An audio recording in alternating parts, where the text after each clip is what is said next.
दिल्लीत 9 दहशतवाद्यांना ताब्यात घेत सुरक्षा यंत्रणांनी एका मोठ्या हल्ल्याचा कट उधळला। पण या प्रकरणात तपास जसजसा पुढे सरकतोय तसतशा काही अकल्पित गोष्टी समोर येतात। मुंबईच्या वांद्र्यात गरीब नगर भागात सरकारने पाडकामाची कारवाई केली। त्या भागात एक मशीद सुद्धा होती, अनधिकृत मशीद होती, ती सुद्धा पाडली। आता या अनधिकृत कारवाईमध्ये चूक काहीच नाहीये, अनधिकृत आहे ते हटवायलाच हवं।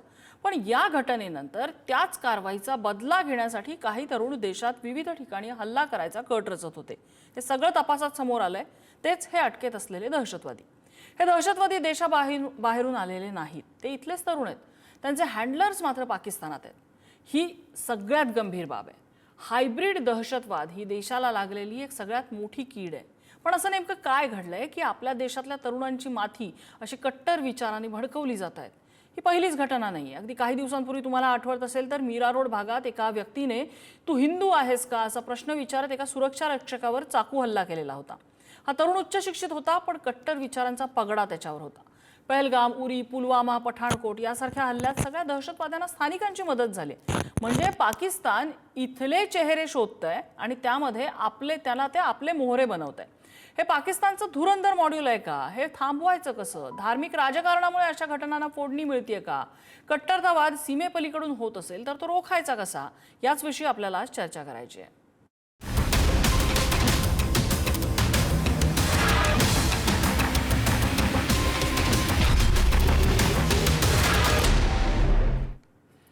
आणि याच संदर्भातल्या चर्चेत आपल्यासोबत सहभागी होत आहेत भाजपाचे प्रवक्ते अजित चव्हाण, आपल्यासोबत काँग्रेसचे प्रवक्ते गोपाल तिवारी आहेत, आपल्यासोबत निवृत्त पोलीस अधिकारी धनराज वंजारी आहेत आणि निवृत्त लष्करी अधिकारी lieutenant colonel Satish Dhage sir आहेत।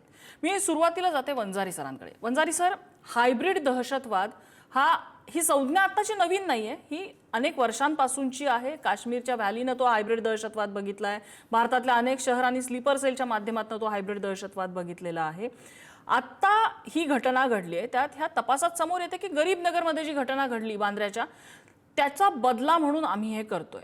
आता अशा घटना ज्या वेळा होत आहेत, आपल्याच देशातल्या तरुणांची माथी भडकवली जात आहेत, हे सगळं कशामुळे घडतं? ह्याला धार्मिक राजकारणाची, धार्मिक कट्टरतेची काही किनार आहे का? दोषी कुणाला धरायचा ह्याच्यामध्ये?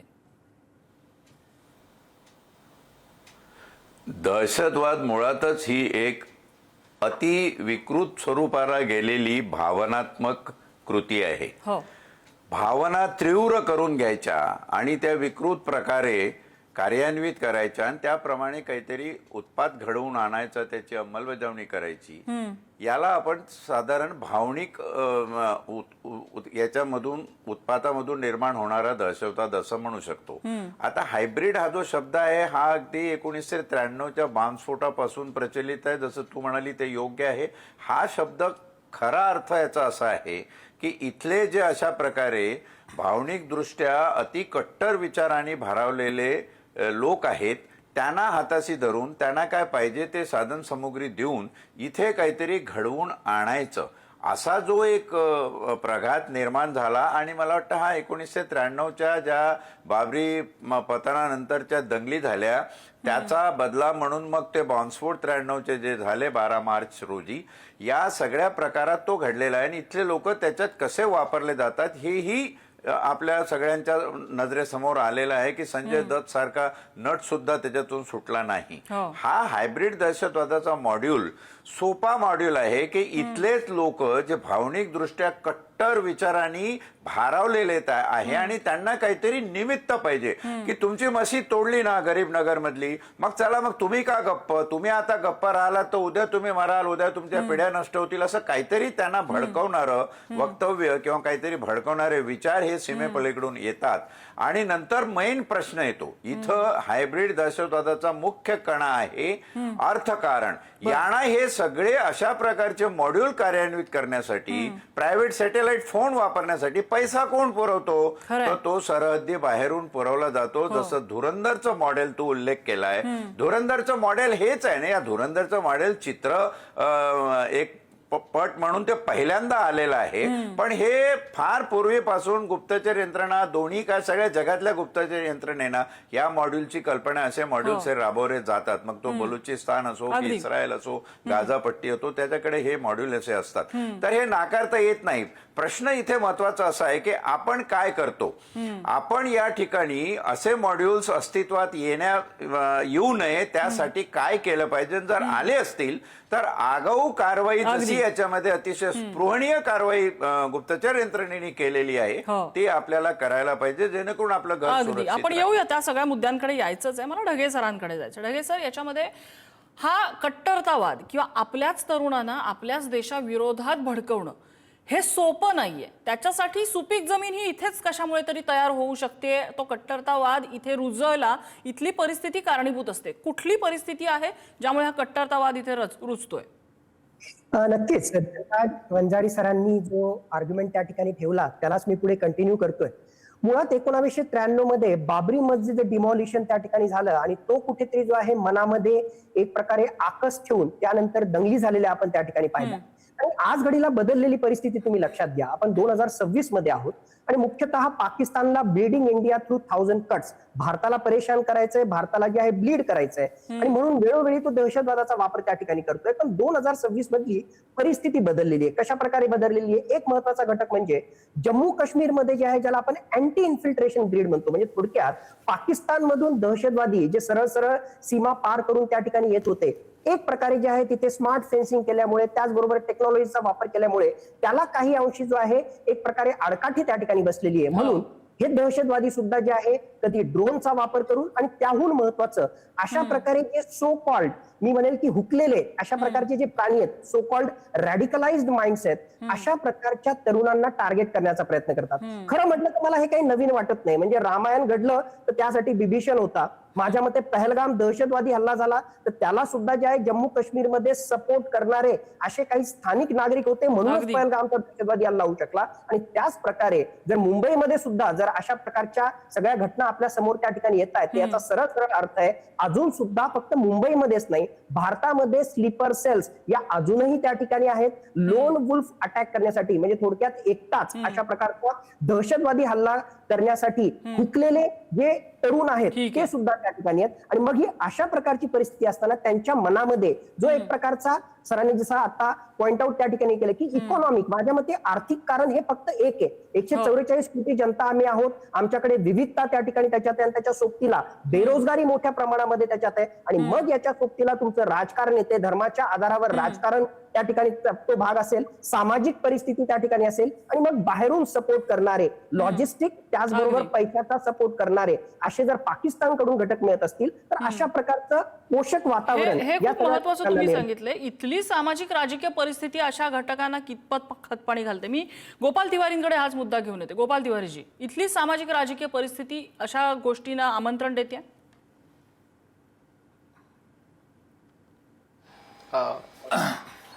नम्रताजी, आपली जर भारताची पार्श्वभूमी जर ही पाहिली तर राजेशाही आणि निजामशाही मध्ये विभागलेला हा खंडप्राय देश होता. आणि त्याच्यानं म्हणते ते ब्रिटिश त्यांच्यावर हुकूमत करत होते.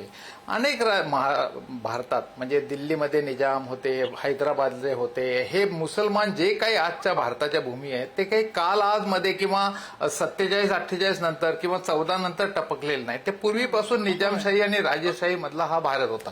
प्रजासत्ताक भारत झाल्यावर त्याला आपल्याला एक संविधान आहे, त्याची जो डीएनए तो धर्मनिरपेक्षते. परंतु जर आपण बघितलं तर हे साधारण 2014 नंतर अशा पद्धतीचं जे वातावरण मुस्लिम विरोधी व्हायला लागलं ते का व्हायला लागलं? आपल्याला एकच आठवण देऊ शकतं की 2022 साली मोहम्मद पैगंबर आणि मुस्लिम धार्मिक गुरूंच्या विरोधात नुपूर शर्मा भारतीय जनता पक्षाच्या प्रवक्त्या आणि नवीन जिंदल त्यांचे सोशल मीडियाचे यांनी मे 2022 मध्ये काही वक्तव्य केली होती. त्याचा परिणाम असा झाला की भारतात कोणीच त्याच्याविषयी काही बोललं नाही. परंतु जे काही कुवेत राष्ट्र आहे, UAE आहे, सौदी अरेबिया आहे, इथला इतका प्रचंड दबाव झाला की वरिष्ठांनी त्यांना निलंबित केलं, त्या पदावरनं हटवलं. तर आज आपल्याला भारताचा जर परराष्ट्र धोरण जर आपण बघतो आहोत तर आपल्याला क्रूड ऑइल पासून अनेक गोष्टी ज्या आहेत, ज्या अरब आणि मुस्लिम धार्मिक जे राष्ट्र आहेत त्यांच्यावर आपण निर्भर आहोत. आणि ह्या सगळं करत असताना आपल्या मुसलमानांचा आणि हिंदूंचा आणि अत्यंत चांगल्या पद्धतीने हे सौहार्दाचं वातावरण गेले अनेक वर्ष होतं. जेव्हा जेव्हा काँग्रेस आणि हे बाहेर गेलं तेव्हा तेव्हा काश्मीरी पंडितांची हत्या झाली. 89 मध्ये भारतीय जनता पक्षाच्या पाठिंब्यावर व्हीपी सिंगचं सरकार होतं. पहलगाम पुलवामा हल्ले झाले, अतिरेकी हल्ले झाले. आपण वारंवार त्याचे म्हणजे हे करतो, परंतु हे पक्का धडा पाकिस्तानला जो शिकवायचा आज एक संधी होती ऑपरेशन सिंदूरच्या माध्यमातून ती पण आपण घालवली. त्यामुळे आपण एक तर देशात धार्मिक सलोखा आणि चांगलं वातावरण हे करत नाही आहोत आणि ते भडकवणारे वक्तव्य करतो. त्याला कोणी आला म्हणजे त्याला हायकोर्टाने म्हणजे आता मध्यंतरी महाराष्ट्राच्या ज्या काही जातीय दंगली झाल्या त्याच्यामध्ये औरंगाबाद खंडपीठाने आणि मुंबई हायकोर्टाने ताशेरे ओढलेले आहेत. म्हणजे त्यावेळेच्या अजितदादा महाविकास आघाडीमध्ये 19 ते 22 मध्ये असताना अजितदादा म्हणले होते की हायकोर्टाने नपुसंक सरकार सांगितलं होतं की या जर दंगली तुम्ही रोखू शकत नसाल आणि हे सामाजिक वातावरण जर तुम्ही त्या ठिकाणी सलोखा राखू शकत नसाल तर त्याची नामुष्की आणि त्याचा थोडक्यात तुम्ही म्हणताय की हा कट्टरतावाद पेरण्यासाठी सुपीक जमीन तयार जी होते त्याला जबाबदार सध्याचं सरकार आहे असं म्हणताय तुम्ही? हो हो अर्थातच आहे ना. येते पुढचा मुद्दा घेऊन येणार तुमच्याकडे. आपण उत्तर घेऊया. आपण सत्ताधाऱ्यांकडनं याचं उत्तर घेऊया. मुस्लिम आहेत. अगदी सत्ताधाऱ्यांकडनं उत्तर घेऊया त्याचं. अजित चव्हाण, थेट आरोप तुमच्यावर. माझी विनंती आहे फक्त मला न थांबता बोलू द्यावं. हो, फक्त थेट मी मुद्दे मांडा. सर्वप्रथम दिल्ली पोलिसांच्या स्पेशल सेलचं अभिनंदन करतो की त्यांनी ही घटना घडण्यापूर्वी या लोकांना जेरबंद केलं. हा मोदींचा भारत आहे. हा भारत आता बॉम्बस्फोट हल्ले पचवून घेणार नाही. मी विश्लेषकांचे आभार मानतो की त्यांनी 2014 नंतर सीमेवरती मोदी सरकारनं ज्या उपाययोजना केल्या त्यामुळे थेट इन्फिल्ट्रेशन बंद झालं, घुसखोरी बऱ्यापैकी आटोक्यात आली आणि आता ISI ला अशा पद्धतीचे खेळ करावे लागतायत. आपण एक लक्षात घेतलं पाहिजे, आमचे मित्र गोपाल तिवारी जी आता म्हणाले, गोपालजी देशांतर्गत एखाद्या माणसानं आपल्या देशापेक्षा धर्म मोठा समजणं याला भारतीय जनता पक्ष जबाबदार आहे का? याला मोदीजी जबाबदार आहेत का? मला असं वाटतं काँग्रेसची जी लेचीपेची आणि बोटचेपी भूमिका होती, ज्या भूमिकेमुळे 15 ऑगस्ट 26 जानेवारीला आम्हाला आमच्याच देशात भीती वाटायची की कुठं बॉम्ब फुटेल एखाद्या रेल्वेमध्ये एखाद्या बसमध्ये आमचा जीव जाईल. 2014 नंतर हे सगळं बंद झालं आणि ज्या पद्धतीनं त्यांनी आता एक तर चुकीच्या राजसत्ता सांगितल्या, दिल्लीत निजाम होता असा चुकीचा इतिहास आपल्याला शिकवला, तसंच काँग्रेसनं चुकीच्या पद्धतीनं अल्पसंख्याकांच्या दाढ्या कुरवाळल्या. आतापर्यंत ते चालत होतं, यापुढे चालणार नाही. तुमची प्रार्थनास्थळं अनधिकृत आहेत आणि ती जर सरकारनं पाडून टाकली म्हणून तुम्ही देशाकडून बदला घेणार असाल तर मला असं वाटतं या देशामधल्या मुस्लिम विचारवंतांनी, या देशामधल्या चांगल्या मुस्लिमांनी विचार केला पाहिजे की तुम्हाला देशापेक्षा तुमचा धर्म महत्वाचा वाटतो. मला एक गोष्ट सांगा, बांगलादेशमध्ये हिंदूंवर अनन्वित अत्याचार झाले, मंदिरं फोडली, तिथं आमच्या संतांना जेलमध्ये टाकलं, हिंदूंना जिवंत जाळलं. म्हणून भारतातल्या हिंदूंनी इथं मुसलमानांना मारलं का? इथं त्यांचं मॉब लिंचिंग केलं का? इथं हल्ले केले का? इथं मशिदी पाडल्या का? अजिबात नाही. आमचं एखादं धर्मस्थळ असेल तर ते आम्ही स्वेच्छेनं मागे घेतो. याला सगळ्याला एक मुख्यत्वे कारण असे म्हणजे गोपालभाई आपल्या बोलण्याचं मला आश्चर्य वाटलं का, कशा पद्धतीनं इतके दिवस तुम्ही देश चालवत होता आणि आम्ही वाईट परिस्थिती जगत होतो त्याची कारण आम्हाला दिसतात. इथल्या मुसलमानांना किंवा जगातल्या मुसलमानांना ते चुकत असतील, ते बॉम्बस्फोट करत असतील, ते दहशतवाद करत असतील तरी काही बोलू नका, कारण आपण त्यांच्याकडनं तेल घेतो. अरे ही ही ही ही भूमिका काँग्रेसची असू शकते. या सगळ्यामध्ये नम्रताजी, देश सगळ्यात मोठा आहे, देशापेक्षा कोणी मोठा नाही. तुमचा धर्म मोठा असेल तर तो तुमच्या घरात असेल. तुमच्या धर्माचा अपमान झाला असं तुम्हाला वाटत असेल, या देशामध्ये कोर्ट आहे.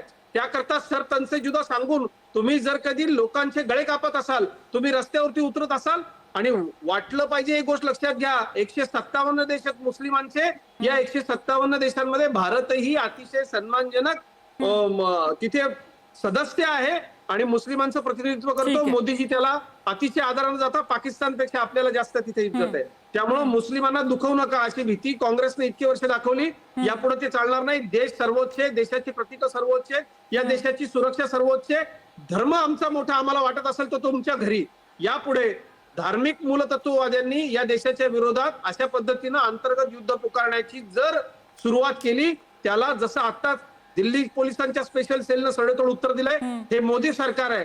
आम्ही घरातल्यांना पण ठेचू आणि दुश्मनाला तर घरात घुसून मारू, हे आम्ही दाखवून दिलेलं आहे. त्यामुळं एखाद्या धर्माचा धर्म म्हणून ते चुकत असतील तरी समर्थन करा. चूक आहे त्याला चूक म्हटलंच पाहिजे, त्याच्यावर काही प्रश्न असू शकत नाही. आणि सगळ्यात आधी देश येतो, हा कुठल्याही भारतीयासाठीचा अघोषित नियम आहे की सगळ्यात आधी देश, तो मुद्दा आहेच. मला वंजारी सरांकडे यायचं. वंजारी सर, इथं रॅडिकॅलिझमचा जेव्हा उल्लेख होतो, कट्टरतावादाचा जेव्हा उल्लेख होतो, तर कट्टरतावाद हा काही एका बाजूचा असा काही उगाच वरती आलाय असं नाही. कट्टरतावादाची जी बेसिक थेअरी आहे ती सांगते एक बाजूचा मोठा झाला कट्टरतावाद की दुसऱ्या बाजूचा मोठा होतो, कारण ही एकमेकांसाठी आलेली ती रिॲक्शन असते, अशी एक थिअरी असते. आता असं काही झालंय का की, म्हणजे आता आपण बांद्राचंच उदाहरण घेऊया. बांद्र्याला गरीब नगरवरती जी कारवाई झाली, त्यानंतर सोशल मीडियामध्ये ज्या पद्धतीने त्या कारवाईचा उदो केला होता की वांद्रे स्वतंत्र झालं, गरीब नगर स्वतंत्र झालं, कशा पद्धतीने आम्ही बांगलादेशानं हाकलवून लावलं, कशा पद्धतीने हे केलं, अशा प्रकारे जे काही सोशल मीडियामध्ये वातावरण क्रिएट केलेलं होतं, ही त्याची रिॲक्शन असू शकते का? अगदी महत्वाच्या मुद्द्याला तू हात घातलाय नम्रता. तुझ्या चॅनलचं कौतुक करतो की खरंच हे फक्त आणि फक्त सोशल मीडियामुळं भावना अति तीव्र करण्यात आलेल्या आहे, ज्या गोष्टींची गरज नसते. जिथं एखादं अनधिकृत मंदिर असेल, जसं अजित म्हणाला, ठीक आहे, ते पाडल्यानंतर काही कारवाई म्हणजे कुठं असं हे होत नाही, तितक्याच साध्या पद्धतीने हे आपण घ्यायला पाहिजे होतं. पण इथे दोन्ही बाजूनी हा जो प्रचार सोशल मीडियावर करण्यात आला की बांगलादेश हे झालं, पाकिस्तान हे झालं, जेणेकरून काहीही करून या देशामध्ये धार्मिक ध्रुवीकरण किती तीव्र करता येईल भावनिक दृष्ट्या, हे पाहणारी जी काही एक क्लुप्तीखोर जमात किंवा क्लुप्तीखोर लोक आहेत, ते कुठल्या धर्माचे किंवा कुठल्या एखाद्या जाती पंथाचे नाहीत, हे मी स्पष्ट करतो. ते लोक पेरलेले एजंट आहे, त्यांच्या या कामासाठीच त्यांना नेमलेलं आहे. मग ते त्यांना तुम्ही स्लीपर सेल म्हणा की अजून कुठले काही म्हणा, अनेक स्लीपर सेल तर तुम्हाला दुसऱ्या बाजूला पण सापडतात. तुम्ही प्रदीप कुरुलकरांचं उदाहरण बघा की सायंटिस्ट हे पाकिस्तानला मदत करणारे लोक आहेत. माझ्यासाठी सुरक्षा यंत्रणा सांभाळणं आणि सामाजिक सलोखा जोपासणं, हे काँग्रेस असो की बीजेपी असो, तुम्ही सत्तेत आहात, हे तुमचं काम आहे. अगदी ताव आणून बोलायचं आणि आम्ही हे असं केलं, आम्ही ते तसं केलं. आता पहलगाम नंतर उरी, तुमचं पठाणकोट, त्यानंतर पुलवामा, हे जे प्रकार सगळे झालेले आहेत, आणि आम्ही ऑपरेशन सिंदूर सारखं ऑपरेशन पण केलेलं आहे, तरीही या कारवाया, आज इतकं मोठं मॉड्यूल दिल्लीच्या स्पेशल सेल आणि सगळ्या राज्यातल्या एटीएसनी खणून काढलेलं आहे. याचा अर्थ असा आहे की या कारवाया अजून थांबलेल्या नाहीत. अगदी. आणि आपल्याला याच्यासाठी बाह्य सुरक्षा हा महत्वाचा मुद्दा बाजूला ठेवून आपल्याला अंतर्गत सुरक्षेवर जास्त लक्ष देणं महत्वाचं आहे. अंतर्गत सुरक्षा ही का धोक्यात येते? कोण आहे घर का भेदी लंका ढाये, ते तुम्ही कधी उकरून काढणार? साधी नागपूरला त्या औरंगजेबाच्या समाधीवरून आपली धुमचक्री झाली, तर त्याचे बांगलादेशमध्ये कनेक्शन निघाले. त्या कनेक्शनचं पुढे काय झालं? कोण माणूस आहे तिथला फायनान्सर, कोण यांना फायनान्स करतो? हे जे फायनान्स येतं ते उगाच हवेतून उडून येतं का? कोणी ना कोणी इथला माणूस असल्याशिवाय या गोष्टी घडू शकत नाही. मग तो कुठल्याही जातीचा असो, धर्माचा असो, त्याला शिक्षा आणि ताडण झालं पाहिजे, तरच आपण येणाऱ्या पिढ्यांसमोर एक चांगला आदर्श निर्माण करू शकू. मला ढगे सरांना तोच प्रश्न विचारता. हाच प्रश्नाचं एक्सटेन्शन आहे की एकीकडे आपण जर म्हटलं की गरीब नगरच्या घटनेचा सोशल मीडियामध्ये उदो झालेला आहे, तसाच उदो इतर अनेक गोष्टींचा होतोय, पलीकडच्या बाजूच्या गोष्टींचा होतोय. म्हणजे जर आपण मीरा रोडचं उदाहरण घेतलं तर एक अतिशय उच्च शिक्षित परदेशात शिकून आलेला तरुण एका सुरक्षा रक्षकाला तू हिंदू आहेस का हो उत्तर आल्यानंतर त्याला चाकूने धरून भोसकतो. म्हणजे असं आहे की उद्या ह्या चौकामध्ये एखादा लोन वुल्फ अटॅक झाला तर आज कोणीच सुरक्षित नाही असं समजायचं. म्हणजे ही जशी आपण एका बाजूची वकिली करतोय तसं दुसऱ्या बाजूला पण तीच परिस्थिती असेल की ही क्रिया म्हणजे बांगलादेशींना हाकललं किंवा गरीबनगर स्वतंत्र झालं, ही पण कशावरची तरी रिॲक्शन असेलच ना. नक्कीच नम्रताजी, तुम्हाला टप्पे आपल्याला या मोडस ऑपरेंडी समजून घ्यावी लागेल. मुळात या गरीबनगर प्रकरणामध्ये जर आपण पाहिलं तर एक लोकल ऍक्शन घेतली. आपल्याला जसं माहिती आहे की अतिक्रमणाच्या विरुद्ध जे आहे वेस्टर्न रेल्वेनं काही कारवाई त्या ठिकाणी केली आणि त्या कारवाईमध्ये बहुतांश त्या ठिकाणी मुस्लिमांची घरं त्या ठिकाणी काढण्यात आली आणि सोबतीला असा दावा त्या ठिकाणी करण्यात आला की मस्जिद अनधिकृतच होती ती, त्या मस्जिदीला सुद्धा जे आहे एक प्रकारे हानी पोहोचली. आता ही जी आहे तशी पाहिली तर स्थानिक घटना होती. या स्थानिक घटनेचं जे आहे डिजिटल अँप्लिफिकेशन झालं. हा अत्यंत महत्वाचा मुद्दा आहे. टेक्नॉलॉजीच्या माध्यमातून काही मिनिटांमध्ये काही तासांमध्ये याचं डिजिटल अँप्लिफिकेशन झालं. व्हॉट्सअपच्या माध्यमातून, टेलिग्रामच्या माध्यमातून आणि बाकी डिजिटल मीडियाच्या माध्यमातून जे आहे हे त्या ठिकाणी पसरवलं गेलं. मग हे झाल्यानंतर एक प्रकारे इथे रॅडिकलायझेशनचा कॉम्पोनंट त्या ठिकाणी येतो. जे व्हल्नरेबल पॉप्युलेशन आहेत, जे तरुण आहेत, त्यांच्या मनामध्ये ऑलरेडी काही अशा भावना होत्या आणि या डिजिटल मीडियाच्या माध्यमातून जे आहे कुठे हमासशी रिलेटेड, कुठे जम्मू अँड काश्मीरशी रिलेटेड आणि कुठे याच्याशी संबंधित या सगळ्या गोष्टीची सरमिसळ करून अशा प्रकारे दाखवण्याचा प्रयत्न त्या ठिकाणी झाला की बघा आपण मुस्लिम आहोत म्हणून आपल्यावर कशा प्रकारचा अन्याय होतोय. म्हणजे या व्हल्नरेबल पॉप्युलेशनला ज्या एक प्रकारे टार्गेट करण्याचा प्रयत्न झाला. इथून रॅडिकलायझेशन झालं आणि याला सपोर्ट सिस्टम ही पाकिस्तानचं, जसं धनंजय वंजारी सरांनी त्या ठिकाणी सांगितलं, केडर आणि फॉडर. केडर म्हणजे जे आहेत अशा प्रकारचे हुकलेले माइंड्स, असे तरुण, आणि फॉडर म्हणजे जे आहेत सपोर्ट सिस्टम, मुख्यतः पैसा, त्याचबरोबर लॉजिस्टिक सिस्टम. ही ISI न या प्रकरणामध्ये शहजाद भट्टीचं नाव समोर येत आहे पाकिस्तानातल्या.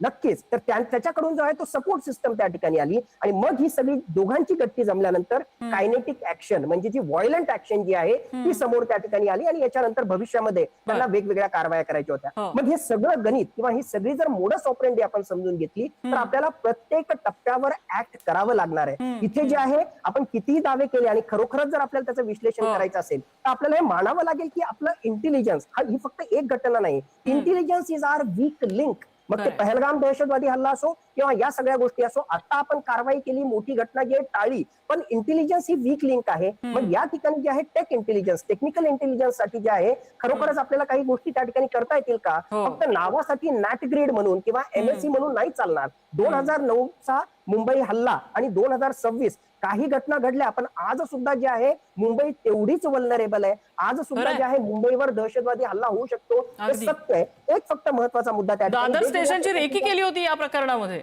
ऍब्सोल्युटली. याच्यातले वेगवेगळे रेमेडियल मेजर्स मी त्यावर जात नाही. फक्त एक महत्वाचा मुद्दा सांगतो, डिरॅडिकलायझेशन आहे. आणि त्याहून एक महत्वाचा मुद्दा, केरळ सरकारनं जे आहे त्यांच्याकडे सुद्धा जे प्रो आयसिसला सपोर्ट करणारे जे तरुण होते, अशा प्रकारे माथी भडकलेले जे तरुण होते, तर त्यांच्याशी संबंधित ऑपरेशन पिजन राबवलं. मग ऑपरेशन पिजन काय होतं? जे पोटेन्शियल रॅडिकलायझेशन होणारे तरुण आहेत त्यावर अगोदर पासूनच इंटेलिजन्स डिपार्टमेंटनं, केरळ पोलिसनं नजर त्या ठिकाणी ठेवली आणि 350हून जास्त तरुण हे असे वाहवत जाण्याच्या अगोदरच त्यांना टॅप करण्यामध्ये आणि मी म्हणेल की एक प्रकारे दहशतवादी म्हणून कन्वर्ट होण्यामध्ये जे आहे त्यांना प्रिव्हेंट करण्यामध्ये, अवॉइड या सगळ्या प्रक्रियेला असं काहीतरी ऑपरेशन आपल्याकडे राबवलं गेलं पाहिजे. अगदी खूप महत्वाची बाब तुम्ही सांगितलेली आहे. आपल्याकडे वेळ कमी आहे, मला शेवटच्या 2 प्रतिक्रिया घ्यायच्यात. गोपाल तिवारीजी, मगाशी तुम्ही या सरकारकडे बोट दाखवलं.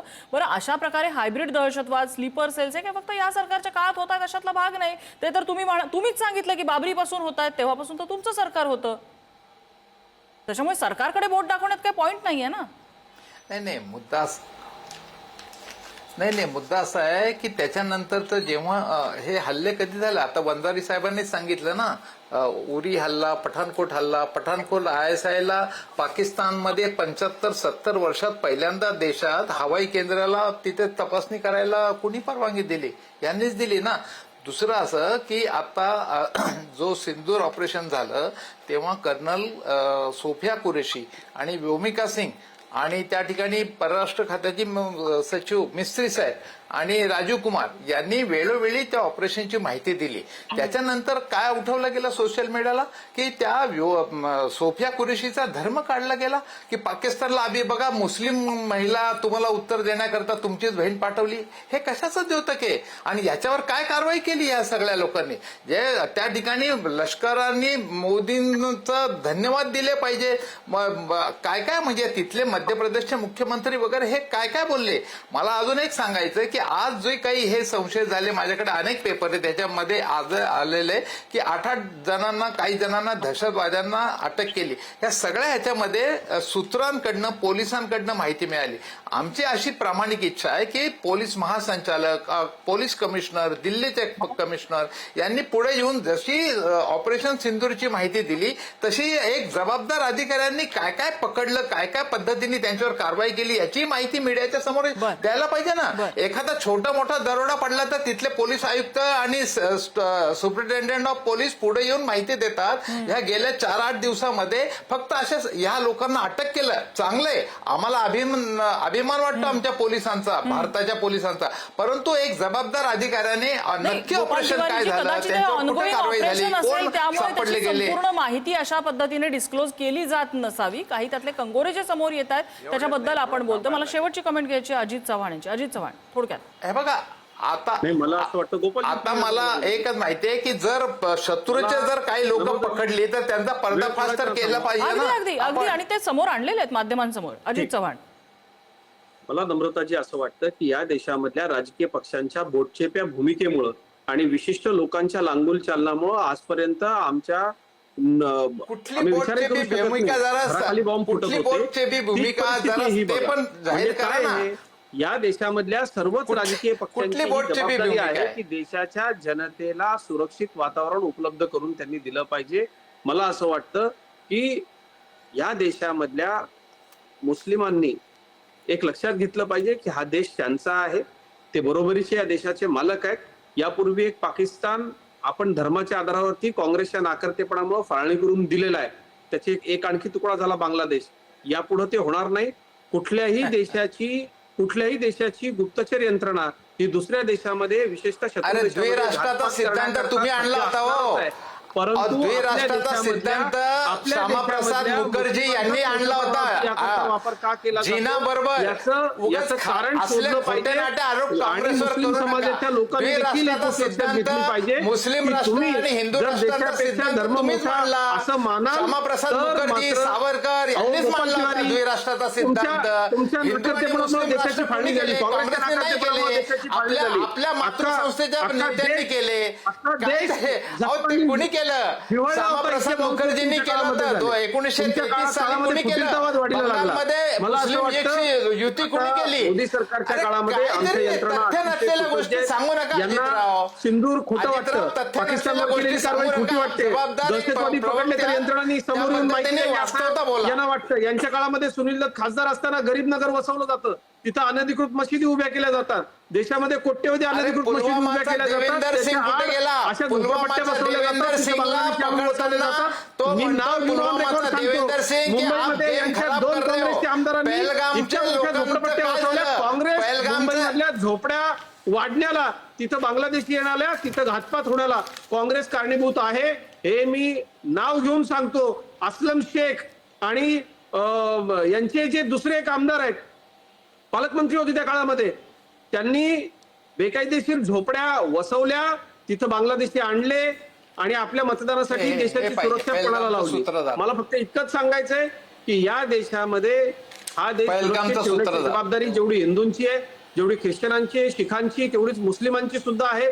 मुस्लिमांनी आपल्या धर्माच्या अतिप्रेमामुळं इतर सगळ्यांपेक्षा आपल्याला वेगळं समजून आहे. गोपाल तिवारी एक पेपर दाखवताय. आपल्यातल्या काही गोपाल तिवारी हा कधीचा पेपर आहे आणि काय तुम्ही दाखवायचा प्रयत्न करताय? यंत्रणांच्या हाती आपण कसे लागतो, हे तरुण का तयार होतात, पहलगामचे सूत्रधार मोकाट, एप्रिलचा पेपर आहे, आता 1 महिन्यापूर्वीचा पेपर आहे. देशाच्या सुरक्षेला सर्वोच्च प्राधान्य देऊन फक्त आपल्याला 1 महिन्यापूर्वीचा पेपर आहे. मी जर चुकत नसेल तर पहलगामच्या सूत्रधारांचा एन्काउंटर करण्यात आपल्याला यश आलेलं आहे. आपण स्वतः गृहमंत्र्यांनी त्याची हाऊसमध्ये माहिती दिलेली आहे. ऑपरेशन महादेव राबवलेलं होतं काश्मीर व्हॅलीमध्ये स्पेशली त्याच्यासाठी. साफ केली, गरीबनगर जसं साफ केलं, परंतु ती माहिती पोलीस, ती माहिती संबंधित अधिकाऱ्यांनी का दिली नाही? गृहमंत्र्यांनी सदनामध्ये गोपाल तिवारीची माहिती दिली. आणखी कुठली अथॉरिटी पाहिजे तुम्हाला माहितीसाठी? पहलगामचे सूत्रधार मोकाट कसं आलेलं आहे? गोपाल तिवारीजी पेपर आहे, एप्रिल 26चा आहे, 1 महिन्यापूर्वीचा पेपर आहे. उत्तर देते गोपाल तिवारी पहलगामचे सूत्रधार मोकाट आहेत. अजित चव्हाण गोपाल तिवारी एप्रिल मधला पेपर दाखवतात, त्याच्यामधली हेडलाईन अशी आहे की पहलगामचे सूत्रधार अजूनही मोकाट. ते असं म्हणतात की पोलीस अधिकाऱ्यांनी या संदर्भात डिटेल का माहिती दिली नाही, असा त्यांचा प्रश्न आहे. पोलीस अधिकारी अशा ऑपरेशन्सची माहिती का देत नाहीत, का ह्या गोष्टी समोर आणत नाही, असा त्यांचा प्रश्न आहे. असं आहे, या देशामधल्या दहशतवादी आतंकवादी यांना पाठिंबा देण्याची काँग्रेसची परंपरा आहे. यांच्या काळामध्ये दाऊद इब्राहिम पळून गेला, यांच्या काळामध्ये टायगर इमाम पळून गेला आणि यांच्या काळामध्ये त्या हल्ल्याला उत्तर देण्याकरता जे ऑपरेशन सिंदूर केलं ते सुद्धा यांना खोटं वाटत होतं आणि देशाच्या लष्करावरती वायुदलावरती प्रश्नचिन्ह उपस्थित करणारी ही काँग्रेस आहे.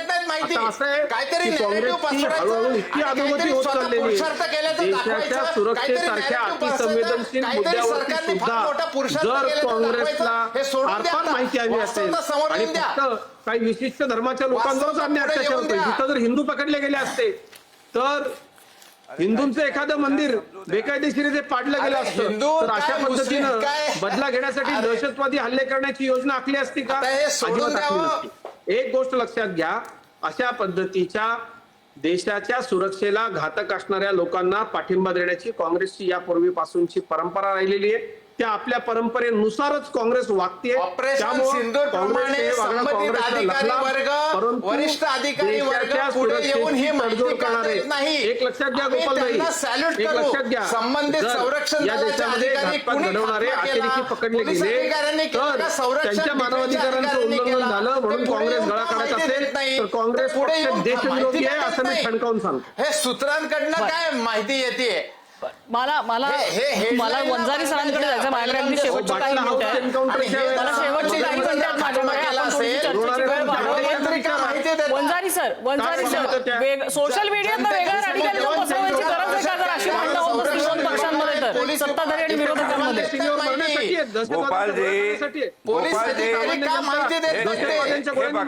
एक मिनिट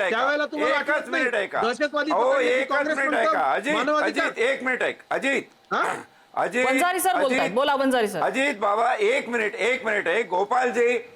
गोपालजी तुम्ही एक मिनिट ऐका. काँग्रेस बीजेपी द्वंद्वात्मक परिपेक्षाच्या बाहेर येऊन देशाची सुरक्षा, बाह्य सुरक्षा आणि आंतर सुरक्षा या दृष्टीने आपण या विषयाकडे बघूया. विघातक नाही, विधायक दृष्टीने तुम्ही बघा. आपल्याला आपल्या यंत्रणांना सक्षम करायचं आहे आणि ज्या यंत्रणेने सक्षमरित्या हा कट उधळला त्यांचं कौतुक. या देशाचे पोलीस महत्वाचे नाहीत का? या देशाच्या यंत्रणा महत्वाच्या नाही का? आमचे सुरक्षा यंत्रणांचे काही अधिकार नाहीत का? काही झालं की पोलिसांवर आरोप करायचे, एन्काउंटर केले, तुम्हाला दोघांनाही कल्पना आहे की पोलीस यंत्रणा देशातली स्वायत्त नाही. आणि हे जे पहलगामचा पेपर तिवारी साहेबांनी दाखवला आहे त्या पहलगामच्या पेपरावरती गृहमंत्र्याची प्रतिक्रिया आलेली आहे. नम्रता म्हणाली तसं पोलीस यंत्रणा या देशात स्वायत्त नाही हे लक्षात घ्या. म्हणून पोलिसांनीच येऊन सांगितलं पाहिजे. या काही महत्वाचं नाही आहे. आपला मीडिया चांगलं काम त्याच्यात करतोय. मंत्री त्याच्यामध्ये माहिती देतात आहे, त्याचाही परामर्श आपण घेतला पाहिजे. पण या सगळ्यांच्या पलीकडे देशाची सुरक्षा महत्वाची आहे. हो, तुम्ही धर्म आणि राजकीय पक्षाच्या द्वंद्वात्मक भांडणात काय जाताय? मला ढगे सरांची पण एक कमेंट घ्यायची. ढगे सर शेवटची कमेंट.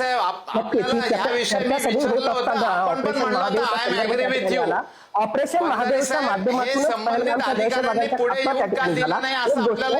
त्यांना माहित नसेल त्याच्यानंतर तिथले आयजी त्याचबरोबर फ्लायर कमांडर यांनी अधिकृतरित्या त्या ठिकाणी पत्रकार परिषद घेऊन त्याची माहिती त्या ठिकाणी दिली आणि त्याच वेळेस माझ्या मते संसदेचं अधिवेशन सुरू होतं. संसदेच्या पटलावर सुद्धा जे आहे गृहमंत्र्यांनी ती माहिती दिली. बरं, यांच्या विधानांच्या पलीकडे जाऊन ज्याला आपण डिजिटल फोरेन्सिक म्हणतो ते फोरेन्सिक इन्व्हेस्टिगेशन त्या ठिकाणी केलं तर त्यांच्याकडे सापडलेल्या बंदुका, त्यांच्याकडे असणाऱ्या गोळ्या आणि पहलगाम दहशतवादी हल्ल्यामध्ये केलेला हा वापर या सगळ्यांचं जे आहे साम्य त्या ठिकाणी आढळलं. बाकीचेही डिजिटल फॉरेन्सिक्स जे आहेत ते सपोर्ट करणारे होते. म्हणून ऑपरेशन महादेवच्या माध्यमातून पहलगाम दहशतवाद्यांचा जो आहे एक प्रकारे खात्मा झाला याला आपल्याला पुष्टी मिळते. आणि सगळ्यात महत्वाची गोष्ट या ठिकाणी जे आहे गोपालजींनी त्या ठिकाणी वर्तमानपत्र त्या ठिकाणी दाखवलं. मला जर कोणी विचारेल तर त्या वर्तमानपत्राच्या वार्ताहरानं दिलेल्या बातमीपेक्षा आमच्या कोर कमांडरनं, भारतीय लष्करानं अधिकृतरित्या सांगणं की ऑपरेशन महादेव झालं आणि त्याच्या माध्यमातून जे आहे पहलगामच्या दहशतवाद्यांचा खात्मा करण्यामध्ये आम्हाला यश मिळालं, हे जर म्हणत असेल तर माझा विश्वास जो आहे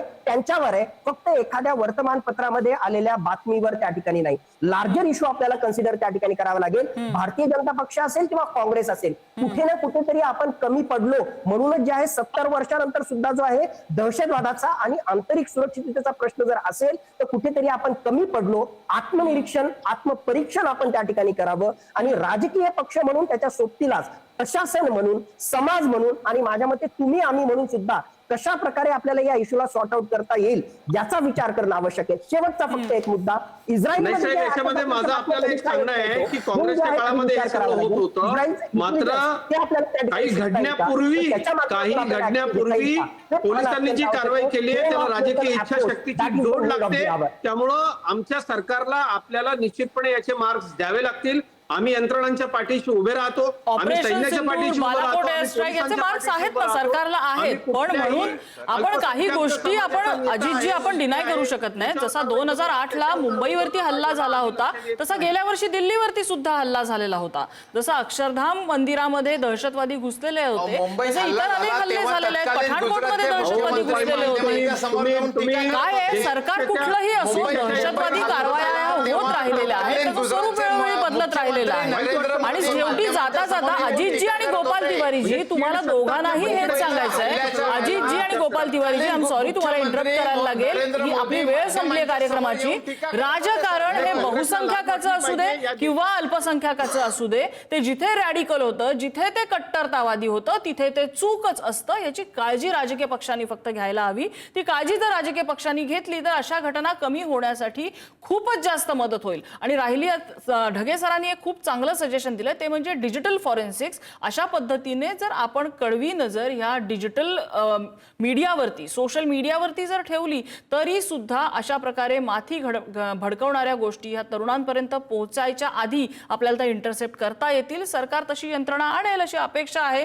त्या दृष्टीने प्रयत्न सुद्धा सुरू आहेत, वारंवार त्याचा प्रत्यय आलेला आहे. आपण अपेक्षा करूया की भविष्यात अशा घटना होणार नाहीत आणि आपल्या देशातले तरुण ही आपली ताकद आहे.